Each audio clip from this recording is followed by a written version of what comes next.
Bonjour, très heureuse de vous retrouver sur 8 Mont Blanc, c'est l'heure de votre journal. Nous sommes le jeudi 23 mars 2017 dans l'actualité. C'est une première pour la vallée de l'Arve. Des associations ont lancé les premiers états généraux de l'air pour rassembler les bonnes idées dans la lutte contre la pollution. Le rendez-vous a rassemblé près de 500 personnes hier soir à Passy. Malgré quelques tensions, les échanges ont été constructifs. Nous le verrons. Et puis une autre initiative du côté d'Ambilly, le maire a décidé d'organiser un référendum local pour financer ou non le secteur de la petite enfance par la hausse des impôts locaux. Nous verrons les enjeux dans ce journal. On reparle donc de la pollution dans la vallée de l'Arve. Ce mercredi soir, plus de 500 personnes s'étaient rassemblées au Parvis des Filles à Passy à l'occasion des premiers états généraux de l'air.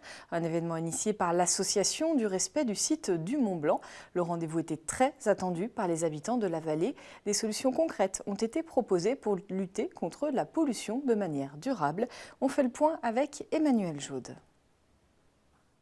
Le rendez-vous était attendu de longue date. En effet, ce ne sont pas moins de 500 personnes qui s'étaient rassemblées ce mercredi soir à Passy pour les premiers états généraux de l'air.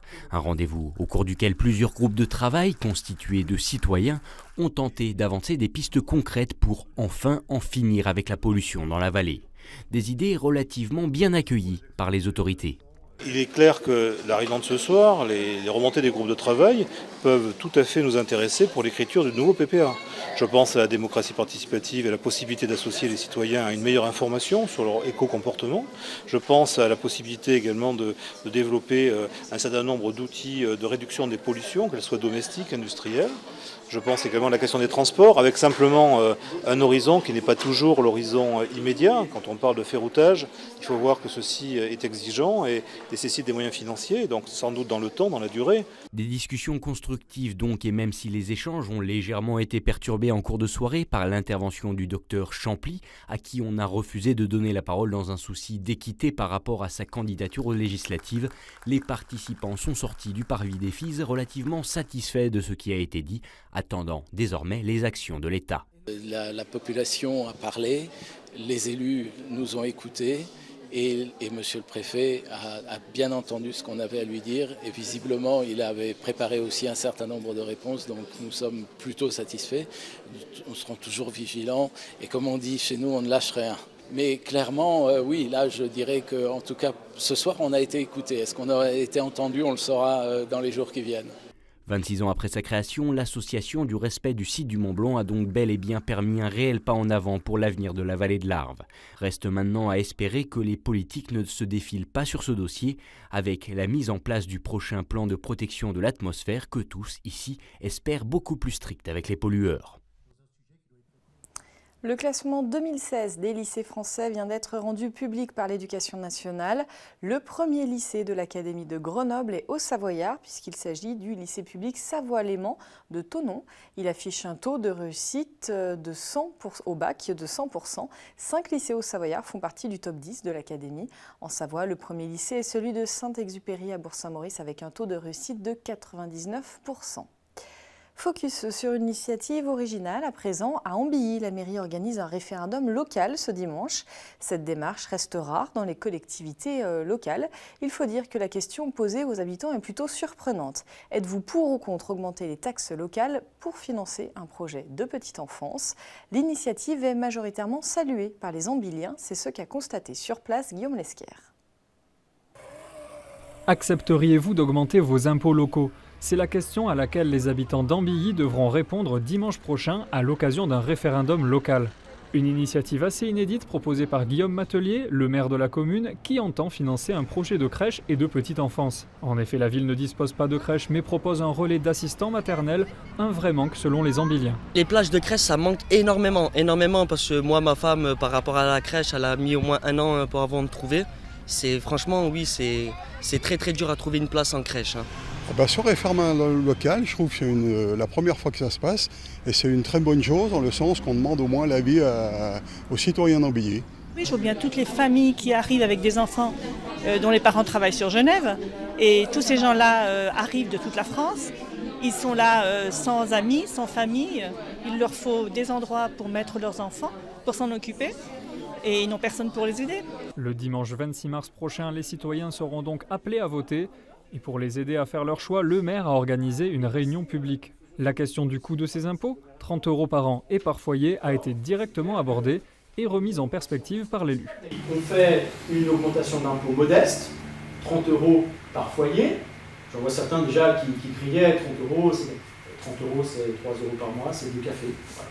Avec ce référendum, le maire socialiste souhaite intégrer véritablement les citoyens dans les décisions clés de la commune. Si la réponse était majoritairement négative, le dossier serait alors temporairement refermé. Le problème, c'est qu'en France, le référendum, c'est souvent un plébiscite ou un non-plébiscite de l'élu en place. Moi, j'appelle les citoyens ambiliens à dépasser cela. Je leur donne la liberté, comme je me donne la liberté aussi en tant que citoyen, de m'approprier un sujet véritablement, de comprendre les finances publiques, de comprendre aussi les difficultés que vivent les collectivités aujourd'hui pour lever des fonds avec les baisses de dotation de l'État notamment, mais aussi d'autres baisses liées à la fiscalité. Le vote se déroulera comme tout scrutin officiel, reste à savoir si les Ambiliens se déplaceront en masse. Si c'était le cas, ce référendum serait alors peut-être le premier d'une longue liste. On part sur les skis. Ce jeudi se terminaient les championnats d'Europe des douanes à Morzine-Avoria, un événement synonyme de fin de saison pour de nombreux champions qui sont venus dans la station aux Savoyardes avec le sourire. Bien que ce rendez-vous soit plus festif que stressant, nombreux sont les athlètes venus d'Italie, d'Allemagne, de Suisse, d'Autriche ou encore de France à être venus pour terminer l'année sur une bonne note, en ligne de mire la reconduction de leur contrat de sponsoring. On écoute Fabrice Guy qui nous parle de cette organisation au micro d'Emmanuel Jaude.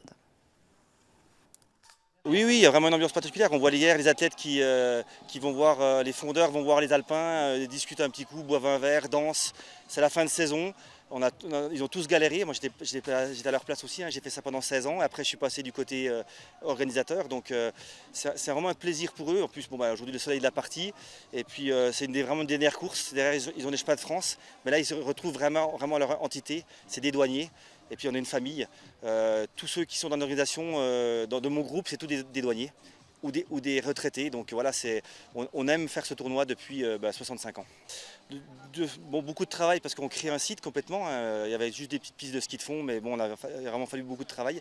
Et puis les athlètes sont ravis de ce qu'ils ont trouvé ici. Quand on voit qu'il n'y a plus de neige depuis une bonne semaine où on galère pour chercher de la neige, on a eu un service là, qui a été incroyable par la mise en place par la commune et puis l'office du tourisme. Donc moi j'ai été ravi de travailler avec ces gens-là et puis ça se ressent aussi sur les coureurs, quoi. Ils sont ravis, quoi. On reste en station pour terminer ce journal. Le dérèglement climatique, on vient de le voir, prend de court l'organisation des stations de ski. Depuis 3 ans, l'enneigement moyen des stations est passé en dessous de 100 jours par an. Une situation qui ne concerne pour l'instant pas les stations de haute altitude comme Tignes. Les commerçants ont le sourire. Alexis-Olivier Sbriglio nous en dit plus.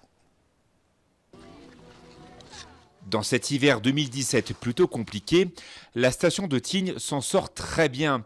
La neige, l'altitude, des garanties pour les skieurs.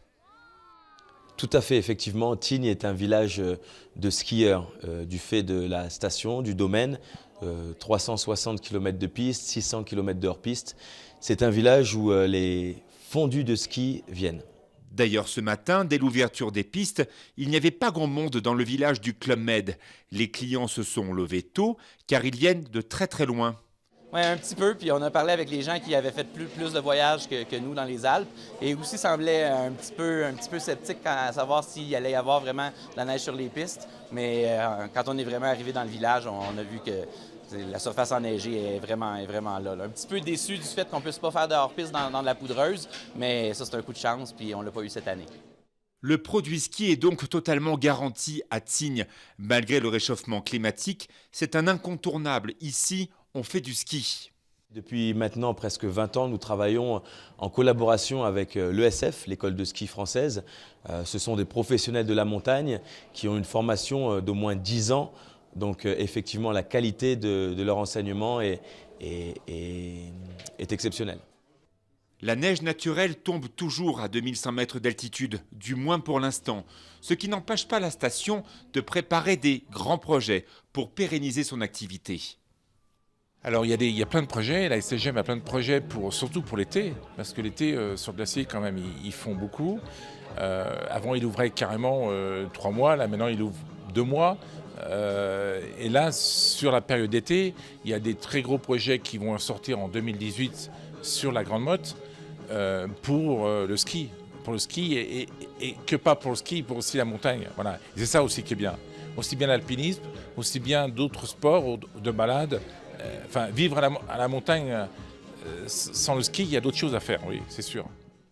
Tignes, Val d'Isère, Val Thorens, La Plagne, ce sont les 4 stations qui auront le plus progressé en 2017. L'altitude a garanti un excellent enneigement et les clients sont venus. C'est la fin de cette édition. Merci à toute l'équipe. Merci à vous de votre fidélité à l'info sur 8 Mont Blanc. Nos programmes continuent sur 8 Mont Blanc et sur 8montblanc.fr. Tout de suite, cette ambition, Olivia Boisson nous emmène dans les ateliers de Pain de Beldonne. Olivia Boisson que vous retrouverez demain pour le JT. Passez une très belle soirée.